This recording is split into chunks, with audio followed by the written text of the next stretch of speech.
punya kawan di DPR, DPRD provinsi, kabupaten, dan kota, panggil mereka, tunjukkan bukti-buktinya bahwa ada oknum-oknum tertentu, ada instruksi untuk memenangkan paslon, dan ini tentu tidak baik bagi demokrasi. Ya. Tetapi ini kan tidak pernah dibuktikan. Artinya tidak ada bukti formal yang pernah diajukan seperti itu? Tidak pernah ada dibuktikan. Oke. Ya. Karena kalau satu pelanggaran norma terlarang disampaikan ke ruang publik, dia akan dituntut penggunaan mekanisme prosedur ke Gakumdu, ke Bawas, ya, atau nanti ke MK. Ketika nggak bisa dia sampaikan, ini tidak bisa menjadi satu fakta yang dinyatakan sebagai benar.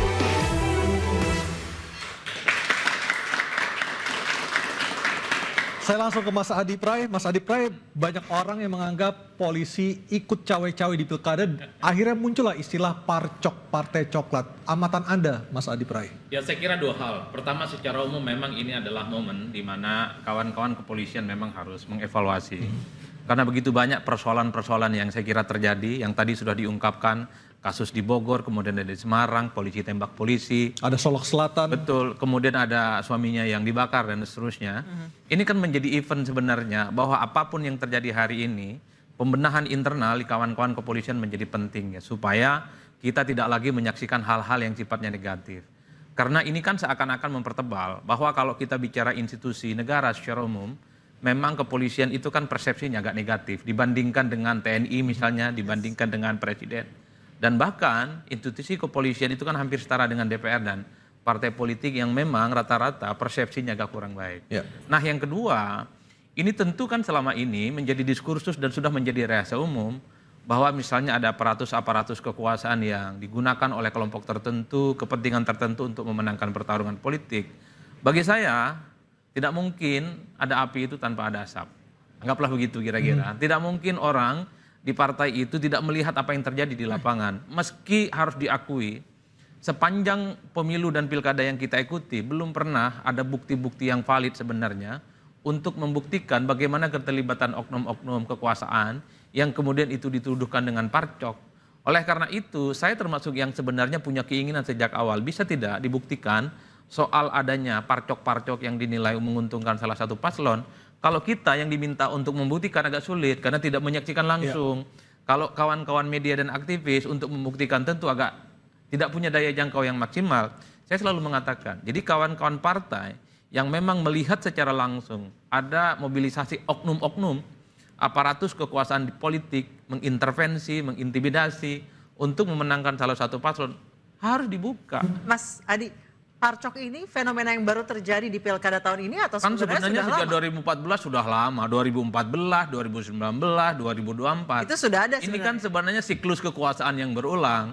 Karena siapapun yang Membedakan siapa jadi korban ya. betul, kan ada yang mengatakan ini karena kakinya aja diinjak. Korbannya teriak lokal apa kan. enggak gitu sebenarnya. Maksud saya adalah partai ini kan punya instrumen. Ya. Kalau betul ada dugaan-dugaan yang dilakukan secara sistematis oleh oknum-oknum tertentu, kenapa misalnya tidak ada panja di DPR? Kenapa tidak ada pansus di DPR? Artinya Kalau niatan tidak mau politik itu pun juga harus kita uji oleh masyarakat ya. Betul. Sebenarnya parpol ini sekedar melemparkan isu saja atau memang benar-benar punya bukti yang kuat untuk menarik kesimpulan memang ada keterlibatan oknum-oknum tertentu di pilkada. Kalau kita mendengar statement-statement di media, kawan-kawan politisi itu kan cukup meyakinkan, menyebut bahkan sejumlah oknum anggota tertentu yang terlibat dalam mobilisasi untuk memenangkan salah satu paslon.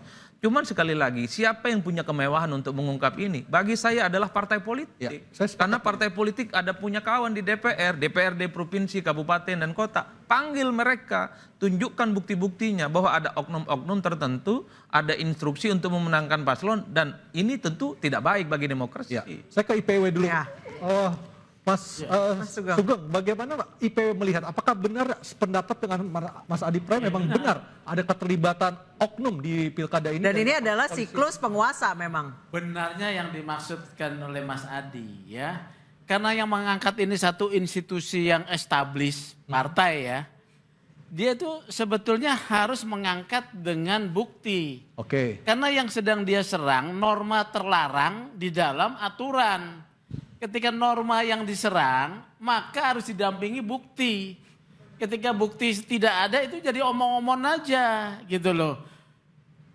itu menjadi omon-omon, apalagi kedua ya ini disampaikan oleh partai yang sedang menderita kalah dalam tanda kutip ya.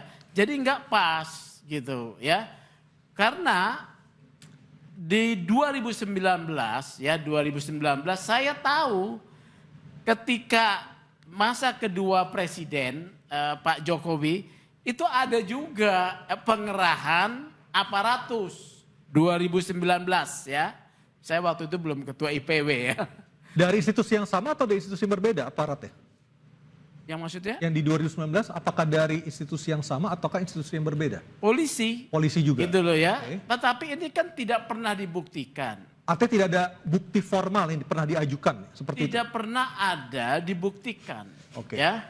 Karena kalau satu pelanggaran norma terlarang disampaikan ke ruang publik, dia akan dituntut penggunaan mekanisme prosedur ke Gakumdu, ke Bawas ya, atau nanti ke MK. Ketika nggak bisa dia sampaikan, ini tidak bisa menjadi satu fakta yang dinyatakan sebagai benar gitu. Karena kebenaran prosedural ya dengan kebenaran empirik ya. berbeda nih. Kebenaran yang namanya kebenaran substansial berbeda.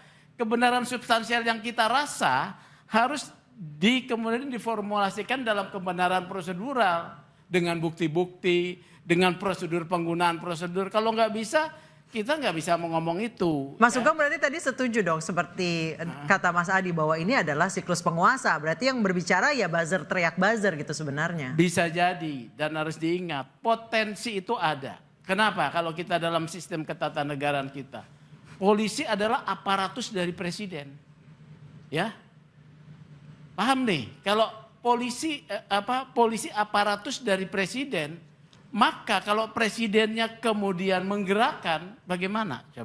Coba saya tanya Bu Ida yang pernah jadi polisi, Pak Arianto juga pernah jadi polisi, pernah ada pengerahan semacam itu? Iya, kebetulan tugas saya sekarang ini kan di Kompolnas nih.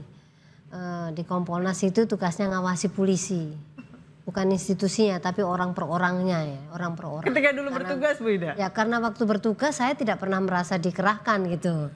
Tapi begini, polisi ini adalah institusi yang sangat besar, yang terdistribusi itu sampai di polsek bahkan pospol. Mana institusi yang di Indonesia ini yang sebesar polisi? Tidak ada. Sampai ke bawah Bu ya? Sampai ke bawah. Dan itu sifatnya centralized. Jadi kalau umpamanya batannya ditempel begini ya semuanya sama gitu. Pak Arianto singkat saja, pernah menerima? Sering.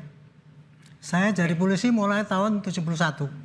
Masuk sampai sekarang. Oke, kita lanjutkan cerita Pak Arianto. Sejak 71 itu polisi sudah dikerahkan untuk kampanye waktu itu Golkar. Oke, kita akan lanjutkan cerita Pak Arianto. Usai jeda berikut tetap bersama kami di Interupsi.